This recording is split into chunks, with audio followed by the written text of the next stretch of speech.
근데 그 안철수가 했던 비난이 자기 지금 발목을 잡고 있죠. 홍정학 의원에게 초등학생 딸에게 쪼개기를 증여하고 이렇게 얘기했는데 초등학생 아니고 일단 중학생이고요. 네, 맞아요. 13살이니까. 그리고 모녀지간에 차용증을 써서 그 세금을 내줬다. 세금을 냈다는데 뭐가 문제인지. 그러니까. 그리고 혁신적인 세금 회피, 창조적 증여라고 했는데 방금 그 신비님이 말씀하신 것처럼 탈세가 아니라 절세. 그 네. 국세청 가이드대로 한 건데 2012년에 기사들이 성지처럼 지금 링크가 돌아다니고 있는데요. 안철수가 고3 때, 그러니까 1979년에 할아버지로부터 주택과 토지를 증여받았다는 근거가 나옵니다. 신비님 말씀을 어떤 분인가가 팟캐스트로 듣는다는 심정이 좀 그런 것 같아요. 시키는 대로 하는데. 지난 방송에서 안철수 왜 저러지? 저도 이해를 못했죠. 문재인 대통령은 대통령이고 본인은 대통령이 아닌 사람에서 무슨 왜 이렇게 경쟁하려고 하지? 뭐 이런 얘기를 했었잖아요. 안철수가 그 말을 했어. 문재인 대통령은 이제 나의 경쟁자가 아니야. 그걸 인제 깨달아, 씨발. 저래 그래, 대가리가. 그래놓고 정부와 각을 세우지 않겠다 이런 거 네. 여러 가지 뒤에 좀 잡설이 있기는 해요. 그렇죠. 그게 물론 농담으로 하는 거고 사실은 안철수 입장에서는 뭘 해봐도 안 되고 있잖아요. 그래서 약간 전략적 노선을 바꾼 게 아닌가 일단 워딩으로는. 그래서 그런 얘기를 한번 해보고 싶은 거거든요. 그러니까 문재인 대통령은 경쟁자가 아니다. 사실은 안철수의 경쟁자는 기타의 다른 정도의 사람들이겠죠. 제가 봤을 때는 안철수의 경쟁자는 이현주예요. 이현주 언젠가 안철수 힘 뺏기면 물어뜯는다. 그렇죠. 뒤통수 팍 칠 거예요, 아마. 실제로 지금 이제 국정감사 등을 통해 가지고 이렇게 드러나고 있는 여러 가지 것들 있죠. 그 중에 국민의당은 뭔가 좀 존재감 이번에 사라져 버렸어요. 국정감사 때. 실제로 여러 가지 아젠다들 속에 어정쩡한 거야. 문재인 정부도 비판을 해야 되고 자유한국당도 비판하다가 보니까 국정감사 자체가 좀 국민의당 사람들은 뭔가 스탠스가 좀 어정쩡한 느낌. 그런 느낌이 좀 있었고. 어쨌든 간에 안철수 입장에서는 이런 방향성은 좀 좋다고 봐요. 정말 살아남겠다면 내가 신비님 영향도 받았지만 이 스탠스를 바꾼 건 나 때문일 거라고 봐. 물론 농담이에요. 농담이면 간만에 건 들으십시오. 안철수 정계원 때 1년 정도면 한다고 그랬잖아. 위기의식을 느꼈을 거라고 봐. 내년 여름에 아마 또 해외 유학을 갈 가능성이 굉장히 높습니다. 아무리 표를 써도. 어쨌든 국민의당이 정상 정치로 돌아와야 된다. 오기, 질투 정치 그런 것에서 벗어나서 현 정부가 잘하는 거에 대해서 굉장히 높이 평가해주고 그다음에 문재인 대통령과 좀 더 가까워지면서 정상 정치로 돌아온다면 지금 개헌도 앞두고 온갖 적폐청산을 앞둔 세월호 진실규명 법안도 지금 11월 22일 날인가요? 이게 지금 상정이 됩니다. 이 문제도 놓고 잘한 건 잘해야 당신도 잘할 때 잘한다고 박수를 쳐주거든. 그런데 그냥 오기와 질투로 가득 쌓여가지고 잘한 것도 깎아내리려고 하니까 오히려 자유한국당이 깐 거는 그렇다고 치지만 국민의당이 까면 이게 굉장히 천박했거든요. 그동안에. 근거도 없잖아요. 자유한국당은 그래도 나름 친일과 친미와 독재의 DNA를 갖고 공격하는 거거든요. 근데 안철수는 무슨 근거도 없어. 맨날 말만 하면 MB계라고 욕이나 쳐먹어. 도움이 안 되거든. 그러니까 지금이라도 정상 쪽으로 돌아와야 하고 만약에 안철수가 이런 마음을 먹지 않았다면 저는 아까 권 PD 말대로 당에서 축출되지 않았을까라는 생각이 들어요. 솔직히 말하면. 지금 사퇴하라고 요구하는 의원들도 내부 있고요. 그다음에 일부 지역 중심의 위원장들이 안철수 책임지고 물러나라고 사퇴해라라고 지금 촉구하고 있는 형편에서 이거는 진짜 자기가 깨달아서 한 게 아니라 자기 지도력을 유지하기 위한 꼼수로 발표했다. 뭐 요 정도로 보면 될 것 같아요. 그런다 하지만 지역 소속 국회의원들의 위원장들이 우리 방송을 듣는다면 정상 정치로 돌아와라. 국민들이 예전에 촛불 이전의 국민하고 달라졌다. 이제는 꼼꼼히 우리 국회의원이 누구이고 이 국회의원이 국회에 가서 무슨 얘기를 하는지 체크하고 그다음에 그 체크가 잘못됐을 때는 전화해서 항의도 하고 그럼 이것들을 지역에서 네트워크로 공유하고 있다는 사실을 국민의당 국회의원들은 알아야 한다. 만약에 그렇지 않을 경우에는 패망한다. 이제 정상적으로 돌아와서 정의당, 국민의당, 바른정당, 민주당이 합심해서 적폐청산하고 나라를 반듯하게 세우는데 앞장서야 된다. 거기에서 국민이 박수를 주고 지지를 보내줄 거다. 지금처럼 하면 좆된다 안철수 씨. 경고합니다. 현 정부가 못하면 물어뜯어야죠. 예, 그건 사실이라고 봅니다. 그런데 그게 국민을 위한 거냐 현 정책이 또는 부자들을 위한 거냐 아니면 특정 계급을 위한 거냐라고 판단을 했을 때 문재인 정부가 국민을 위한 정책이라고 한다면 물어뜯으면 안 되죠. 근데 홍종학의 문제에 있어서 국세청 홈페이지에 방식을 알려주는 방식으로 증여를 했다는 거 아닙니까? 네. 그런데 그게 문제를 삼는다는 거는 이거는 포퓰리즘이죠. 예, 국가 정책이 그렇게 정상적으로 부를 승계하라라고 법률적으로 합법적으로 홍보한 자료를 놓고 그거를 그대로 했는데도 불구하고 이거를 물어뜯는 거는 잘못된 거다. 아직도 방향이 아까 신뢰라고 얘기했는데 우리가 한중 관계가 그 국민의당이 아직 더불어민주당과 국회 또는 국민에게 아직 신뢰를 얻지는 못하고 있다. 그러나 어쨌든 이렇게 긍정적인 얘기가 나온다는 점에 대해서는 색안경을 끼고 보고는 있으나 아직은 멀었다. 좀 정신 좀 차려야 된다. 예, 좀 일관되게 그냥 단순한 야당이 아니라 한때 우리의 동지였던 관계에서 보면 국정을 잘하고 있으면 이거는 협조해야 돼요. 국정을 정말 엉망으로 하고 있다. 박근혜, 이명박처럼 엉망으로 하고 있다. 그러면 비판하고 싸울 수 있죠. 그런데 지금 잘하고 있잖아요. 너무 잘하고 있잖아.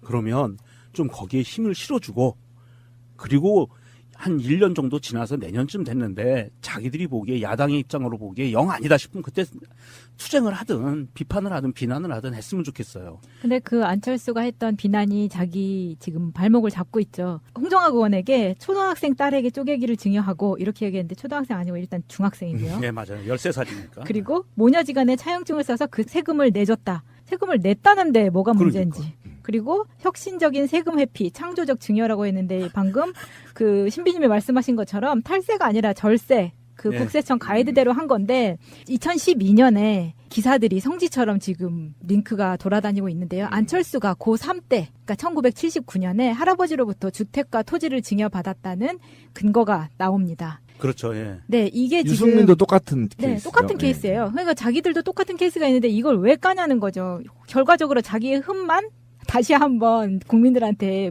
보여주게 되는 게 되는데 이 토지의 경우에 돈을 주고 산 걸로 되어 있는데 당시에 고3이란 말이에요. 안철수가. 이 돈을 어떻게 매매로 이 학생이 받을 수가 있었는지 할아버지가 2층 주택과 토지를 가족들한테 이제 안철수를 포함한 가족들한테 줬는데 안철수 지분은 그중에 20%란 말이에요. 오호, 매우 비슷하네요. 네. 그리고 당시 상속세 법에도 증여받은 재산 전부에 대한 증여세를 내야 된다고 규정이 되어 있거든요. 근데 이거를 마치 자기는 저서에도 썼어요. 할아버지로부터 물질적 도움을 전혀 받지 않았다고. 거짓말이네. 네. 하지만 고3 시절에 할아버지의 땅을 자기가 돈으로 매매를 한 것처럼 속여서 받았고 이 지분이 94년 공시지가 기준으로 환산하면 9,200만 원이에요. 그럼 92년도예요? 네. 우와. 그러면 엄청난 거거든요. 엄청난 거네요. 네. 우리 할아버지는 뭐 하셨을까? 이런 생각이 들어 이제. 지금 홍종학 의원의 가족사와 비슷하게 지금 증여 행위가 이루어졌는데 그 본인은 그거를 증여가 아니라 매매다라고 하면서 매매를 무슨 돈을 주고 샀는지 세금은 어떻게 냈는지에 대한 증빙은 하나도 못한다는 거 아니에요, 본인은. 아, 그렇죠. 그러면서 돈 빌려서 세금 내고 정상적으로 세금 신고하고 다 한 것까지 비난을 하고 있다. 아, 이 사람 진짜 진심이 어디에 있는지 참 의심스럽고요. 제가 패친분이 쓴 글을 보니까 이런 게 있었습니다. 국세청의 국회의원이, 그러니까 국회의원이라고 잘 안 밝히고 고위공직자가 세금 신고를 하러 갔는데 이런 비슷한 증여가 있었답니다. 그래서 증여세를 크지 않은 증여인데 증여세를 내려고 하니까 세무 담당자가 그러더래요. 국세청 직원이 뭐 이런 걸 갖고 이렇게 꼼꼼하게 세금을 내려고 그러냐. 이런 반응까지 한답니다. 사실은 국세청에서. 그러면서 당신 직업이 뭐냐 이렇게 물어봤었다는 그 스토리가 있어요. 그런 것처럼 대한민국에서 사실은 그동안 이렇게 꼼꼼하게 세금 낼 거 다 내고 원리 원칙대로 살아왔던 사람들이 바보 취급을 받아왔던 그런 오랜 시간들이 지나왔지만 이제는 이런 사람들이 빛을 봐야 된다. 원칙대로 살고 있는 사람들이 빛을 보고 그런 사람들이 신뢰를 받고 공직에 나가고 그래야 대한민국이라는 공직사회가 그리고 정치가 좀 더 밝아지지 않겠어요. 언제까지 이거 뭐 물려받은 돈으로 뭐 옛날에 관례상 그랬으니까 그렇게 뭉개고 지나가겠어요. 더 이상 그래서는 안 된다는 거죠. 이제 가장 큰 문제는 이제 홍종학 후보 중소벤처기업부 장관 후보자죠. 근데 이게 지금 분위기가 국민의당의 안철수와 국민의당 당이 적극적으로 지금 조직적으로 반대를 하고 있고, 그다음에 바른정당도 조직적으로 반대를 하고 있고, 자유한국당도 반대를 하고 있어서 이것이 제2의 김상조 사태다. 그러니까 지금 홍종학 후보가 필리버스터에서 보여준 그 경직함과 전문성, 그리고 감수성, 그리고 그의 혁신성이 기존의 관료들 또는 지금 그 부를 누리고 있는 이자들이 집단적으로 반발하고 있다. 그리고 이들이 자유한국당과 국민의당, 바른정당의 국회의원들과 이익이 맞물려서 홍종학이 오면 좆됩니다. 씨발. 이게 짱돌 쳐맞습니다. 또 이렇게 해서 계속 지금 푸싱을 하고 있는 거에 대한 국민적 우려가 있는 거죠. 그죠? 그래서 이게 기존의 관료들, 기득권들이 강력하게 홍종학이의 혁신적 모델을 받아들이지 않겠다는 거고, 결국은 이것이 국민이 모든 분야에 대한 적폐를 청산하라는 명령을 이행하러 가는데 그걸 거부한다. 그리고 그거를 앞세워서 안철수와 박지원이 홍종학 후보를 공격하는 것은 깊게 들여다보면 그들과 같은 한패라는 게 금방 드러나는, 그래서 그들에게 신뢰가 없는 국민의당이 아직도 갈 길이 먼, 그리고 국민의당의 총수가 기득권이라는 것, 적폐 세력이라는 것, 그러니까 그것이 지금 명확하게 드러났고, 그들은 마치 홍종학이가 문제가 있는 것처럼 보여지지만 계급적으로 단결되어 있다. 기득권에 계급적으로 단결되어 있다는 것이 지금 들통나는 사례. 그러네요. 그래서 개새끼다. 그러면 이 세 당은 계급적 연대를 하고 있는 거네요. 그렇죠. 국민이 바보가 아니야, 씨발. 이제 다 알잖아. 그러네. 그런 정황들이 곧 드러날 확률이 굉장히 높고, 이거를 어쨌든 더불어민주당도 절대 묵과해서는 안 된다. 축출해서, 제가 그래서 아까 말했던 대로 우리 명종님이 얘기했던 대로 구급 하위직이라고 봐주지 마라. 관련된 자 모두 옷 벗어라. 그것이 시대의 명령이고 국민의 명령이다. 그러면 안철수는 그렇게 계급적 연대를 한다고 보면 박지원은 왜 그러는 거죠? 왜 왔다 갔다 하죠, 이 양반은? 박지원은 그 계급에 붙어서 정치를 해먹는 사람이기 때문에 부역하는 거죠. 돈 뭐 재벌가는 아니지만, 그리고 그 재벌가의 일가예요. 사돈이기도 하고 등등의 어쨌든 그럼 계급 연대가 비슷한 개념이에요. 박지원도 계급적 권력적 계급이라고 봐야 되죠. 그런 측면에서 계급적 연대를 공고히 하고 있는데, 이것이 마치 홍종학의 불법 행위로 오인돼서 이해하시는 분들이 없기를 바랍니다. 이게 보면 홍종학 후보자에 관계된 부분은 제가 주주니까 그냥 당당하게 얘기할게요. 한겨레 신문이 보면 예전에 국세청에서 이야기한 절세 가이드라인 이거를 기사화도 했었거든요. 그런데 지금에 와가지고 그거대로 했다고 쪼개기 편법증여라고 지금 까고 있어요.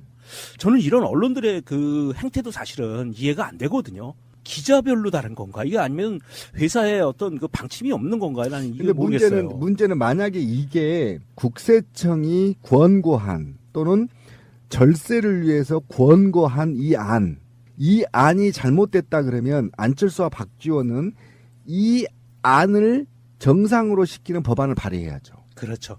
그게 정상적인 국회의원이니까. 국회의원이죠. 이게 잘못됐다. 공정하게 욕할 게 아니라 우리가 법을 잘못 만들었네. 그러니까 맞네요. 이번에 그 있는 사람들은 좀 소금 더 내라. 그래서 이 절세법을 없애겠다. 이렇게 나가는 게 상식적인 국회의원이죠. 그러네요. 반면교사로 삼아서 그러면 나도 그랬고 안철수도 나도 그랬고 유승민도 그렇잖아. 유승민 나도 했고 있는 놈들 다 했으니 이게 좀 사회적으로 문제 있네. 그럼 홍종학이를 욕할 게 아니라 홍종학 후보 때문에 그럼 이거 좀 개정합시다. 이렇게 가야 된다는 거죠. 그런데 지금 그거를 넘어서 이자들이 기득권과 같이 한 몸이 돼서 홍종학이를 몰아내려고 하는 김상조 기억나시잖아요. 얼마나 집단적으로 반발했습니까? 자료를 막 그 얘들이 갖다 주고 공정위 얘들이 갖다 주고 못 오게 막 처했잖아요. 지금 중소기업부도 지금 이렇다는 거예요. 그래서 이거는 국민적으로 지금 지켜보고 있다. 니네들 더 압박하면 진짜 가만 안 둔다. 이게 사실 그 홍종학 전 의원이 지금 현 후보자가 중소벤처기업부 장관으로 가게 되면 벌어지는 일이 사실은 불보듯 뻔하거든요. 뻔하잖아. 필리버스터 다 들었잖아요. 뭘 계획해야 될지. 대기업 중심의 그 재벌 중심의 그렇죠. 경제 체제를 바꿔서 중소기업 위주로 원투예요. 맞습니다. 하는 거에 대해서 위협감을 느끼는 사람들이 아주 많을 거라고 맞아요. 봐요. 그 중에는 뭐 V3도 포함이 될려나 모르겠지만 아마 그런 위협감들 그럴 수 때문에 있어요. 지금 네. 파상 공세로 전체가 다 손을 잡고 지금 공격을 들어오는 모양새고요. 음. 사실 그 홍종학 후보자가 청문회에서 다 밝히겠다고 했어요. 청문회에서 나에 대해서 잘못된 기사들, 잘못된 말들에 대해서는 오해의 소지가 있는 것들은 청문회에서 명확하게 밝히겠다라고 얘기했기 때문에 또한 청와대도 홍종학 후보자를 믿는다는 메시지를 계속 보내고 있고 하기 때문에 우리가 이 청문회를 보면 또 기대가 되는 게 있어요. 필리버스터 때처럼 혹시 이렇게 종이에다가 막 그리고 와가지고 프리젠테이션을 하지 않을까, 국회의원들을 상대로. 경제는 이래야 되고 중소기업은 역할은 이렇고 대기업은 이래야 되고 막 이런 프리젠테이션을 한번 하지 않을까, 저는 그런 기대합니다. 기대감도 있어요. 제2의 필리버스터 그러게요. 기대합니다. 그러면 국회의원들이 뭐라 그러면 잠깐만 기다리시라고 막 할 말 마저 하겠다고 이렇게 하면서 그렇죠. 예. 그런 부분도 사실 살짝 기대가 되고요. 홍종학 후보자에 대해서 이렇게 중소벤처기업부 장관 후보자로 나타난 홍종학 후보자에 대해서 안철수 씨가 굉장히 좀 강하게 신랄하게 칼을 겨누고 있는 것 같아요. 한번 좀 정리를 좀 해주셔야 될 것 같아요. 안철수가 뭔 얘기를 그렇게 해서 칼을 갈고 있는지. 아니 이게 칼을 갈았다고는 하는데 좀 웃겨서 명문대 출신이 아닌 중소기업가가 한계가 있다. 소양이 없다는 말은 벤처기업인 중기인들에게 참을 수 없는 모욕이라고 힐난을 했는데 이 부분은 일단 아닌 걸로 판명이 났죠. 예. 네. 책에서 했던 그 의도가 전혀 이게 아니라고 홍일학 의원도 이야기를 해줬고요. 그리고 또 안철수는 더 걱정인 것은 청와대와 야당이다. 뒤늦게 이런 문제를 알았으면 반성하고 바꿀 일이지 오히려 국민 상식을 바꾸려고 하고 있다. 증여세 못 내니 빌려주는 방식으로 내고 임대료로 갚아가는 것이 상식적이다. 쪼개기는 국세청이 장려한다는 등 망언을 일삼고 있다. 이거 잘하고 있는 거잖아요. 이거 우리가 얘기한 거죠, 지금. 그러니까 미성년자니까 수익이 없으니까 증여세를 낼 수가 없어. 그러니까 빌려주고 임대료로다가 갚아나가. 뭐 이거 아주 정상인데? 잘못한 건 본인이죠. 그러니까. 고3 때 증여세 안 내고 어떻게 땅을 그러니까. 사는지를 밝혀야 되는 그 서울대 상황이에요. 가려면 공부만 열심히 했을 텐데 아니 거기다 막 그러면 돈도 팍 본인 주고. 말대로 도움받지 않고 매매했다고 그러면 돈이 어디서 났는지를 밝히면 되고. 그러니까요. 안철수 씨 지금이라도 밝혀주세요. 궁금합니다. 그리고 또 권력의 궤변으로 국민의 상식을 이길 수는 없다. 자기 편 챙기려고 이성의 눈 가리고 정의의 잣대를 구부린다면 국민의 기대와 신뢰마저 부러질 수 있음을 명심해야 할 것이다. 이거 이명박 정부 때 이 얘기를 했어야 되는데. 이거 우리가 하고 싶은 얘기인데. 이명박근혜 정부 때 우리가 이런 얘기 지금 한 번도 안 하고- 했죠, 이 사람. 하고 있었잖아. 그리고 또 이어서 문재인 정부의 캠코더 인사, 즉 캠프, 코드, 더불어민주당 인사에 매달리면서 인사 참사를 반복하고 있다.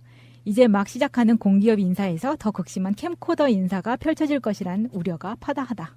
아니 그럼 인사를 그럼 어디서 해? 여기서 하지. 아니 저는 이 코드 인사라는 말 자체가 만들어진 게 잘못됐다고 생각을 해요. 그러면 뭐 자기랑 반대되는 이야기를 하는 사람을 기용을 할 수도 없는 거고. 그렇죠. 코드 인사는 당연한 거거든요. 아니 캠프 코드 맞는 사람들이라는 것은 그 대통령이 정책을 국정을 펴나갈 때 경제 분야, 정치 분야, 외교 분야 이렇게 각각 분야에서 코드 맞는 사람들, 이념을 같이 하는 사람들이란 뜻이거든요. 이거는 공격을 하려고 만든 말이고 예. 사실 이명박 박근혜는 일을 똑같이 했는데 왜 이 정부에 와서는 이걸 가지고 까는지 이해할 수가 없고요. 아니 그러면 더불어민주당이 아니면 국민의당 사람들을 하고 같이 해야 되는 건가? 그리고 마지막으로 공기업과 공공기관은 공공의 것이라면서 논공 행상의 잔치상이 아니라 공적인 책임을 위임받는 엄중한 자리다. 그 책임에 걸맞게 능력과 자질, 덕성과 평판을 검증하고 시민의 동의를 구하는 최소한의 시스템을 만들어야 한다라고 백고 강조했습니다. 씨가 이게 어디서 백힌 것 같아요. 왜냐하면 그런 것 같아 네, 진짜. 홍종학 후보하고는 관련이 없어요. 왜냐하면 방금 내가 안 대표 마지막 구절 읽었던 건 부분은 공기업 공공기관. 이거는 홍종학이 필리버스터에서 자기 능력을 다 국민한테 밝혔거든요. 내가 어떤 인물인 거를 끝까지 밝혔어요. 그리고 거기에서 굉장한 박수를 받았고 오히려 필리버스터에서 가장 국민적 지지를 받았던 게 홍종학이었거든요. 기억나시죠? 맞아요. 네, 굉장히 스타가 됐죠. 스타가 돼버린 거는 이미 다 검증을 받은 거고 지금 그 정신이 문재인 대통령이 볼 때 굉장히 중기 벤처기업부에서는 필요한 인물이라고 봤고 이 인물을 갖다 놓으면 기득권 세력들이 또 공정위처럼 홍역을 먹으니 그렇게 하면 개혁이 됐고 적폐를 청산해야 되는 거 아닙니까 지금. 네. 그런데 거기에 가장 먼저 몰매를 맞을 곳이 안랩. 이 가능성이 굉장히 높다. 예. 그러니까 다른 데서 문장을 가져와서 이걸 제가 나중에 찾아봐야 되겠어요. 우리 박근혜 때 우리 쪽 사람이 했던 말을 그대로 갖다 베낀 것 같아요. 예. 예, 그런 겁니다 지금. 제가 수도가 터져가지고 잠깐 메고 거느라고 마지막으로 제가 한 말씀 드리겠습니다. 열받는다 또. 자유한국당이나 안철수 씨 홍종학만큼만 하면 돼요. 그렇죠. 업고 다닌다. 업고 뭐 다닌다. 존경을 해줄 수 있어 사실. 문재인 정부가 국민을 위한 정책이라고 한다면 물어뜯으면 안 되죠. 근데 홍종학의 문제에 있어서 국세청 홈페이지에 방식을 알려주는 방식으로 증언을 했다는 거 아닙니까? 네. 그런데 그게 문제를 삼는다는 거는 이거는 포퓰리즘이죠. 예, 국가 정책이 그렇게 정상적으로 부를 승계하라라고 법률적으로 합법적으로 홍보한 자료를 놓고 그거를 그대로 했는데도 불구하고 이거를 물어뜯는 거는 잘못된 거다. 아직도 방향이 아까 신뢰라고 얘기했는데 우리가 한중 관계가 그 국민의당이 아직 더불어민주당과 국회 또는 국민에게 아직 신뢰를 얻지는 못하고 있다. 그러나 어쨌든 이렇게 긍정적인 얘기가 나온다는 점에 대해서는 색안경을 끼고 보고는 있으나 아직은 멀었다. 좀 정신 좀 차려야 된다. 예, 좀 일관되게 그냥 단순한 야당이 아니라 한때 우리의 동지였던 관계에서 보면 국정을 잘하고 있으면 이거는 협조해야 돼요. 국정을 정말 엉망으로 하고 있다. 박근혜, 이명박처럼 엉망으로 하고 있다. 그러면 비판하고 싸울 수 있죠. 그런데 지금 잘하고 있잖아요. 너무 잘하고 있잖아. 그러면 좀 거기에 힘을 실어주고 그리고 그다음에 문재인 대통령과 좀 더 가까워지면서 정상정치로 돌아온다면 지금 개헌도 앞두고 온갖 적폐청산을 앞둔 세월호 진실규명 법안도 지금 11월 22일 날인가요? 이게 지금 상정이 됩니다. 이 문제도 놓고 잘한 건 잘해야 당신도 잘할 때 잘한다고 박수를 쳐주거든. 그런데 그냥 오기와 질투로 가득 쌓여가지고 잘한 것도 깎아내리려고 하니까 오히려 자유한국당이 깐 거는 그렇다고 치지만 국민의당이 까면 이게 굉장히 천박했거든요. 그동안에. 이 근거도 없잖아요. 자유한국당 그래도 나름 친일과 친미와 독재의 DNA를 갖고 공격하는 거거든요. 근데 안철수는 무슨 근거도 없어. 맨날 말만 하면 MB계라고 욕이나 쳐먹어. 도움이 안 되거든. 그러니까 지금이라도 정상적으로 돌아와야 하고 만약에 안철수가 이런 마음을 먹지 않았다면 저는 아까 권 PD 말대로 당에서 축출되지 않았을까라는 생각이 들어요. 솔직히 말하면. 지금 사퇴하라고 요구하는 의원들도 내부 있고요. 그다음에 일부 지역 중심의 위원장들이 안철수 책임지고 물러나라고 사퇴해라라고 지금 촉구하고 있는 형편에서 이거는 진짜 자기가 깨달아서 한 게 아니라 자기 지도력을 유지하기 위한 꼼수로 발표했다. 뭐 요 정도로 보면 될 것 같아요. 그런다 하지만 지역 소속 국회의원들과 위원장들이 우리 방송을 듣는다면 정상 정치로 돌아와라. 국민들이 예전에 촛불 이전의 국민하고 달라졌다.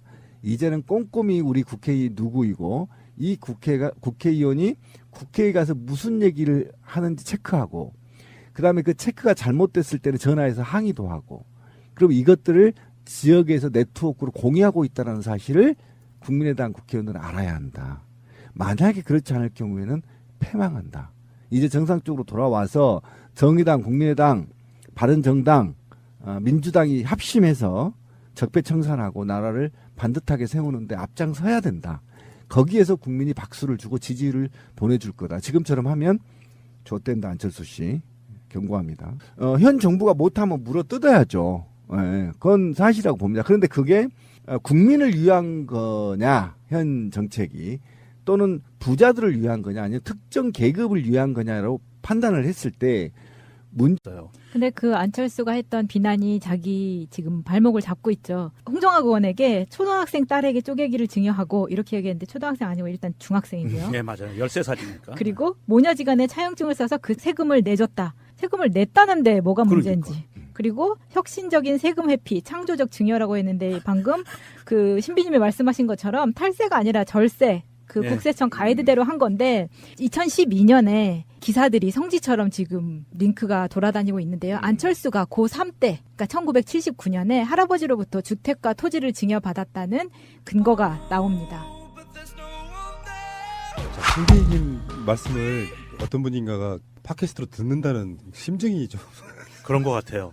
시키는 대로 하는데. 지난 방송에서 안철수 왜 저러지? 저도 이해를 못했죠. 문재인 대통령은 대통령이고 본인은 대통령이 아닌 사람에서 무슨 왜 이렇게 경쟁하려고 하지? 뭐 이런 얘기를 했었잖아요. 안철수가 그 말을 했어. 문재인 대통령은 이제 나의 경쟁자가 아니다. 그걸 인제 깨달아, 씨발. 저래 그래, 대가리가. 그래놓고 정부와 각을 세우지 않겠다 이런 뭐 네. 여러 가지 뒤에 좀 잡설이 있기는 해요. 그렇죠. 그게 물론 농담으로 하는 거고 사실은 안철수 입장에서는 뭘 해봐도 안 되고 있잖아요. 그래서 약간 전략적 노선을 바꾼 게 아닌가 일단 워딩으로는. 그래서 그런 얘기를 한번 해보고 싶은 거거든요. 그러니까 문재인 대통령은 경쟁자가 아니다. 사실은 안철수의 경쟁자는 기타의 다른 정도의 사람들이겠죠. 제가 봤을 때는 안철수의 경쟁자는 이현주예요. 이현주 언젠가 안철수 힘 뺏기면 물어뜯는다. 그렇죠. 뒤통수 팍 칠 거예요 아마. 실제로 지금 이제 국정감사 등을 통해 가지고 이렇게 드러나고 있는 여러 가지 것들이 있죠. 그 중에 국민의당은 뭔가 좀 존재감 이번에 사라져 버렸어요. 국정감사 때. 실제로 여러 가지 아젠다들 속에 어정쩡한 거야. 문재인 정부도 비판을 해야 되고 자유한국당도 비판하다가 보니까 국정감사 자체가 좀 국민의당 사람들은 뭔가 스탠스가 좀 어정쩡한 느낌 그런 느낌이 좀 있었고 어쨌든 간에 안철수 입장에서는 이런 방향성은 저는 좋다고 봐요. 정말 살아남겠다면 내가 신빈 영향도 받았지만 이 스탠스를 바꾼 건 나 때문일 거라고 봐. 물론 농담이에요. 농담이면 간만에 건 들으십시오. 안철수 정계원 때 1년 정도면 한다고 그랬잖아. 위기의식을 느꼈을 거라고. 내년 여름에 아마 또 해외 유학을 갈 가능성이 굉장히 높습니다. 아무리 표를 써도. 어쨌든 국민의당이 정상 정치로 돌아와야 된다. 오기, 질투 정치 그런 것에서 벗어나서 현 정부가 잘하는 거에 대해서 굉장히 높이 평가해 주고